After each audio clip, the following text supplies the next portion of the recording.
Hello दोस्तों, स्वागत है आप सभी का हमारे YouTube चैनल में। दोस्तों आज के अंदर में समांतर माध्य के एक ऐसे प्रश्न की बात करेंगे जो यूपी बोर्ड एग्जाम 2024 के लिए बहुत ही ज़्यादा महत्वपूर्ण है, क्योंकि दोस्तों इस प्रश्न को यूपी बोर्ड एग्जाम 2022, 2020 और 2018 में दोस्तों पूछा गया है। और दोस्तों इस बार के भी बोर्ड एग्जाम में 100% पूछे जाने के चांसेस हैं। तो चलिए दोस्तों, बिना किसी लाग लपेट के हम इस प्रश्न को बहुत ही आसान तरीके से हल करना स्टार्ट करते हैं। जैसे कि दोस्तों हमारा प्रश्न दिया गया है, दिए गए बारंबारता बंटन का समांतर माध्य 50 है, तब वर्ग अंतराल 20 से 40 तथा 60 से 80 की अज्ञात बारंबारताएं F1 तथा F2 ज्ञात कीजिए। यानी कि दोस्तों ये हमारा समांतर माध्य से संबंधित प्रश्न है।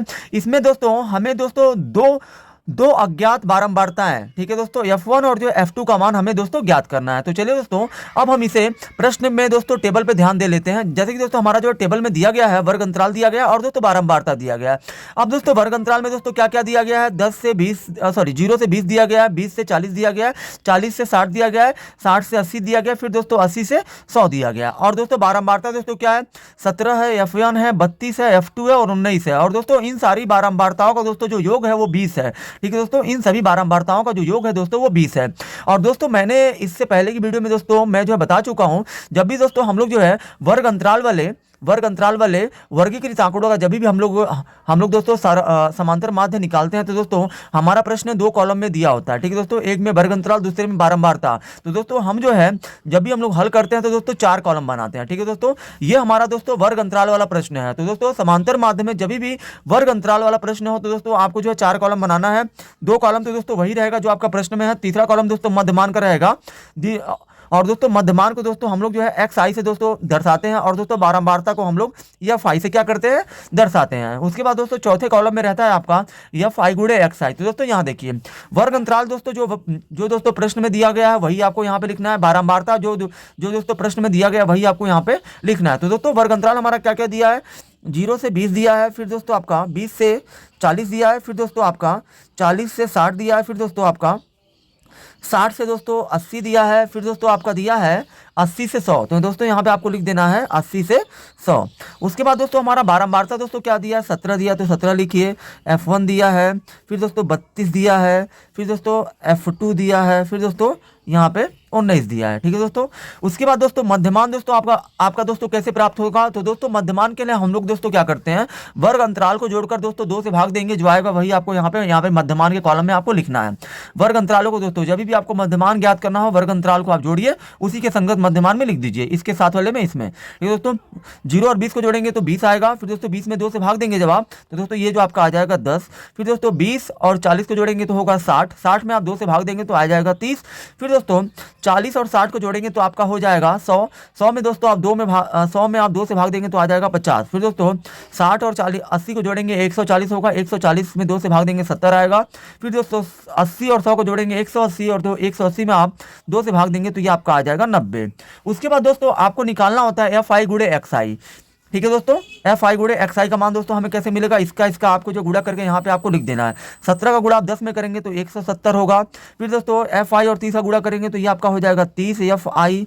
फिर दोस्तों 32 का गुणा आप 50 में करेंगे तो दोस्तों ये आपका हो जाएगा 1600 हो जाएगा। ठीक है दोस्तों, उसके बाद दोस्तों F2 का गुणा आप 70 में करेंगे तो ये आपका हो जाएगा 70 F2। उसके बाद दोस्तों 90 का गुणा आप 19 का गुणा जब आप 90 में करेंगे तो 19 नवा होता है 171, और दोस्तों ये 0 है तो 0। उसके बाद दोस्तों आपको जो है दोस्तों निकालना है सिग्मा एफ आई। ठीक है दोस्तों, सिग्मा एफ आई दोस्तों कैसे निकलेगा, तो दोस्तों यहाँ देखिए ये दोस्तों सिग्मा एफ आई का मतलब दोस्तों क्या होता है, सारी बारंबारताओं को जब आप जोड़ेंगे जो आपको प्राप्त होगा वही आपका सिग्मा एफ आई होता है। क्योंकि दोस्तों सिग्मा का मतलब होता है जोड़ना, एफ आई का मतलब है कि एफ आई के सारे मानों को। तो दोस्तों इसमें दोस्तों क्या क्या जुड़ेगा, 17 जुड़ेगा, 32 जुड़ेगा और 19 जुड़ेगा, क्योंकि दोस्तों ये सब अचर राशियां 17, 32 और 19। तो दोस्तों इन सबको जब आप जोड़ेंगे 17, 32 और 19 को तो ये आपका आ जाएगा 68। उसके बाद दोस्तों आपका ये F1 को ऐसे ही आपको लिख देना है, फिर प्लस करके ये जो F2 जैसे दिया उसको वैसे ही लिख देना है। ठीक है दोस्तों, F1 प्लस F1, और दोस्तों ये F2 है तो प्लस F2। ये दोस्तों इन दोनों में, ये दोनों इसमें जुड़ेंगे नहीं, सॉरी दोस्तों ये आपका खाली आएगा 68। तो दोस्तों यहाँ पे आपको 68 plus F I plus F2 लिख देना है, सॉरी F1 प्लस F2 लिख देना है। उसके बाद दोस्तों आपको चाहिए सिग्मा एफ आई एक्स आई चाहिए। सिग्मा एफ आई एक्स आई का मतलब दोस्तों ये है, सिग्मा का मतलब होता है जोड़ना, एफ आई और एक्स आई के सारे मानों को आपको यहाँ पे जोड़ के लिखना है। तो दोस्तों इसमें भी क्या क्या जुड़ेगा, ये जुड़ेगा आपस में, ये जुड़ेगा और ये जुड़ेगा, क्योंकि दोस्तों ये सब अचर राशियां हैं। तो दोस्तों संख्याएं ही आपस में जुड़ेंगी, ये दोनों ये दोनों दोस्तों नहीं जोड़ेंगे क्योंकि इसके साथ एफ आई है और जो इसके साथ F2 है। तो दोस्तों 170 और दोस्तों 1600 और 1710 को जब आप जोड़ेंगे तो ये आपका हो जाएगा 3480। ठीक है दोस्तों, ये आपका हो जाएगा 3480। उसके बाद दोस्तों ये प्लस के रूप में ये आपका F1 रहेगा। फिर दोस्तों ये प्लस आपका रहेगा 70 F2 रहेगा। ये दोस्तों आपके ऐसे ही रहेंगे 70 F2। ठीक है दोस्तों, उसके बाद दोस्तों आप देखिए दोस्तों प्रश्नानुसार, दोस्तों प्रश्नानुसार आपको लिखना है यहाँ पे। प्रश्नानुसार दोस्तों आप दोस्तों प्रश्न में जाके देख सकते हैं कि दोस्तों सारी बारंबारताओं का योग दोस्तों 120 दिया है। और दोस्तों यहाँ पे भी हमने बारंबारता का योग निकाला है 68 प्लस FI प्लस F2। तो दोस्तों यहाँ देखिए सिग्मा FI का जो दोस्तों जो मान हमें यहाँ पे मिला है, टेबल से प्राप्त हुआ है, वो है सिग्मा FI का मान 68 प्लस F1 प्लस F2। और दोस्तों प्रश्न में हमारा सिग्मा FI का मान दे भी दिया है क्योंकि दोस्तों बारंबारताओं का जो दोस्तों जो योग है वो आपका 120 दिया है। तो दोस्तों यहाँ पे आपको सिग्मा FI की जगह पे आपको 120 रख देना है क्योंकि दोस्तों सारी बारंबारताओं का योग दोस्तों इन सबका जो है 120 दे दिया और दोस्तों ऐसे भी हमने निकाला। अब दोस्तों देखिए ये वाला 120 क्यों दिया है और दोस्तों ये वाला हमने क्यों निकाला है, तो दोस्तों इसके पीछे रीजन साफ है। दोस्तों क्या है देखिए, ये जो 68 प्लस F5 प्लस F2 हो जाएगा। इससे दोस्तों होगा ये कि ये आपका 120 है प्लस 68 को लाइए इसके पास तो हो जाएगा -68, क्योंकि दोस्तों ये भी एक संख्या ये भी एक संख्या, तो संख्या को एक तरफ कर लेंगे। इधर आपका बचेगा F1 प्लस F2। अब दोस्तों 120 में से 68 जब आप दोस्तों घटाएंगे तो दोस्तों आपको कितना मिलेगा, तो दोस्तों यहाँ देखिए 120 में से जब आप 68 घटाएंगे तो ये आपको मिल जाएगा 52। और दोस्तों इधर आपका है F1 प्लस F2। और दोस्तों यहाँ देखिए F1 प्लस F2 ये पूरा उठाकर लाइए इधर, तो F1 प्लस F2 और दोस्तों बराबर में ये पूरा भेज दीजिए 52 को उधर, तो ये हमारा बन जाएगा समीकरण 1। तो दोस्तों समीकरण एक बनाने के लिए ही दोस्तों ये हमारी सारे बारंबारताओं का योग 120 भी दिया है और दोस्तों ऐसे भी हमने सिग्मा FI का मान निकाला, जिससे दोस्तों हमारा समीकरण 1 बन गया। अब दोस्तों उसके बाद आपको दोस्तों क्या करना है, अब दोस्तों आपको दोस्तों चूंकि ये हमारा प्रश्न दोस्तों समांतर माध्य से संबंधित है तथा अब दोस्तों आपको जो समांतर माध्य x बार बराबर आपको लिखना है।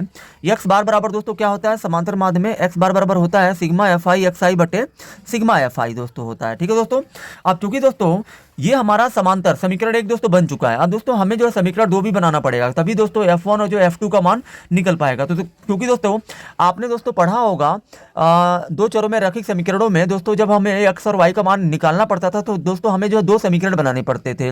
उसी तरह से दोस्तों यहाँ पे भी दोस्तों 2 चर है F1 और F2, उन दोनों का मान निकालने के लिए दोस्तों हमें दोस्तों 2 समीकरण बनाना पड़ेगा। पहला समीकरण दोस्तों हमारा बन चुका है। अब दोस्तों दूसरा समीकरण बनाने के लिए हमें जो समांतर माध्य बराबर जो सूत्र होता है उसको लेके हम लोग को लेके दोस्तों चलना पड़ेगा, तभी जाके हमारा समीकरण 2 बन पाएगा। तो दोस्तों समांतर माध्य हमारा दोस्तों प्रश्न में दे दिया है। आप दोस्तों प्रश्न में जाके देख सकते हैं कि समांतर माध्य हमारा प्रश्न में दे दिया ऑलरेडी 50।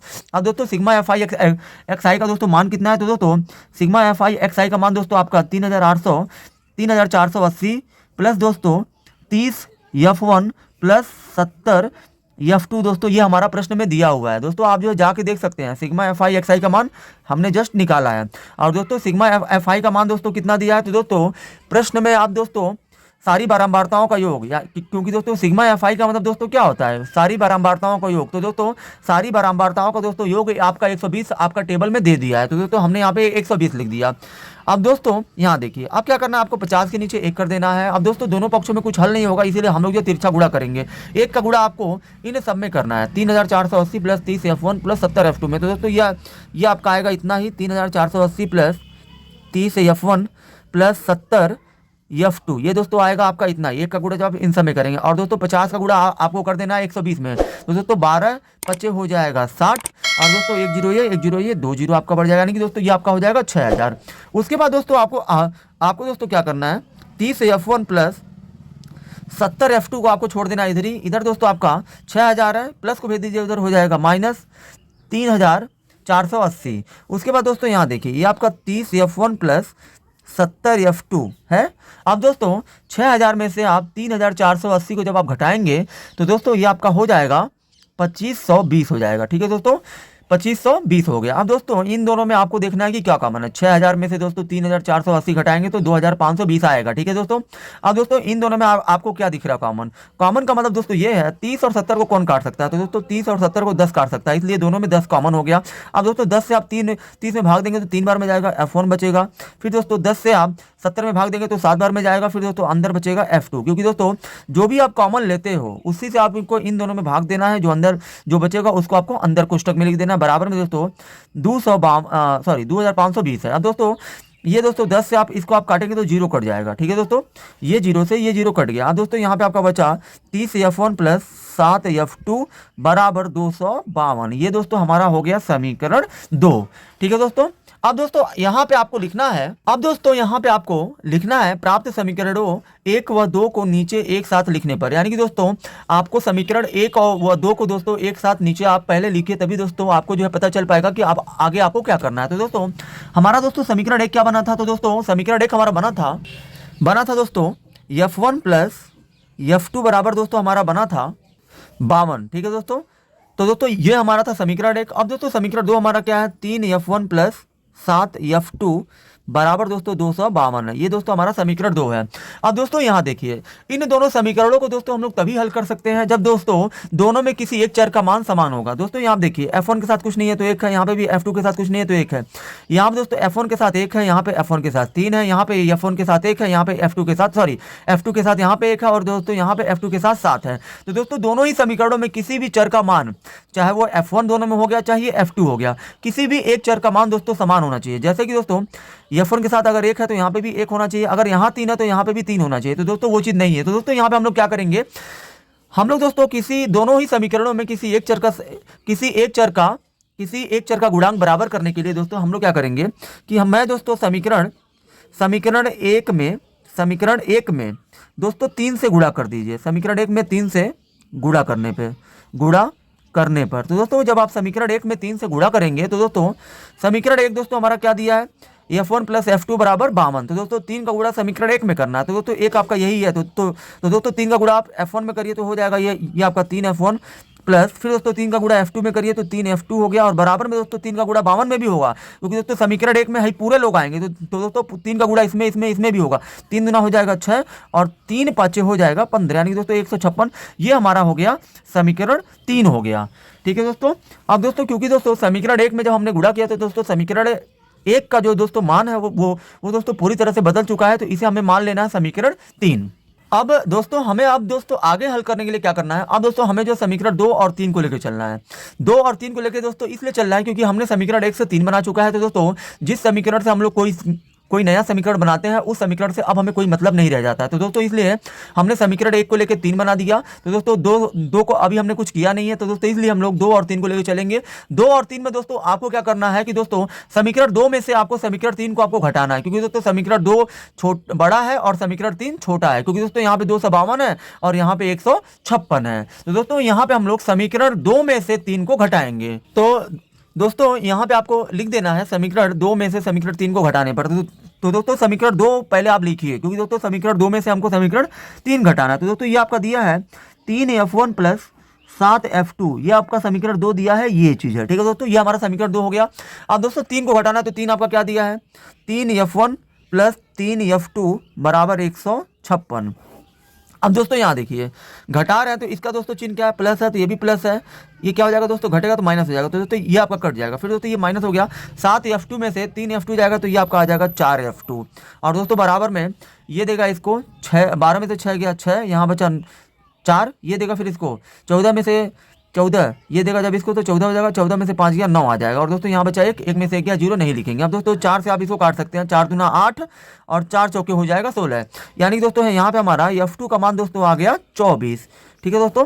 F2 का मान दोस्तों हमारा आ गया 24। अब दोस्तों हमें चाहिए F1 का मान, तो दोस्तों आपको यहाँ पे क्या करना है, अब F2 का मान समीकरण F2 का मान दोस्तों आप क्या करिए, समीकरण दोस्तों 1 में रखने पर दोस्तों आप यहाँ पे F2 का मान समीकरण 1 में रख दीजिए, जिससे दोस्तों आपको F1 का ही मान मिल जाएगा। तो दोस्तों F2 का मान समीकरण 1 में रखने पर तो दोस्तों समीकरण 1 हमारा क्या था, F1 प्लस F2 बराबर दोस्तों हमारा था 52, ठीक है दोस्तों, यही हमारा समीकरण था, ठीक है दोस्तों।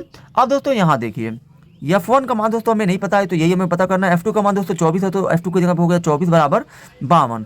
अब दोस्तों यहाँ देखिए F1 बराबर 52 है, इधर प्लस 24 को भेजिए, उधर हो जाएगा माइनस, और दोस्तों 52 में से 24 जाएगा तो ये आपका आ जाएगा 28, यानी कि दोस्तों यहाँ पे हमारा F1 का मान दोस्तों हमें मिल गया 28, यानी कि दोस्तों हमें दोस्तों यही दो मान प्राप्त करने थे, F1 के और F2 के। तो दोस्तों यहाँ पे चूंकि जगह नहीं है, तो दोस्तों ये नीचे दोस्तों जगह नहीं है, इसलिए मैं यहाँ बगल में आपको दोस्तों लास्ट में एक चीज़ लिख देना है, अतः अतः करके दोस्तों आपको लिख देना F1 बराबर 28 और कामा F2 बराबर आपका है 24 और दोस्तों यही हमारे आंसर हो जाएंगे। आई होप कि दोस्तों आप सभी को ये वीडियो बहुत ही ज़्यादा पसंद आई होगी। अगर आप हमारे चैनल पे नए हैं तो हमारे चैनल को सब्सक्राइब जरूर करें।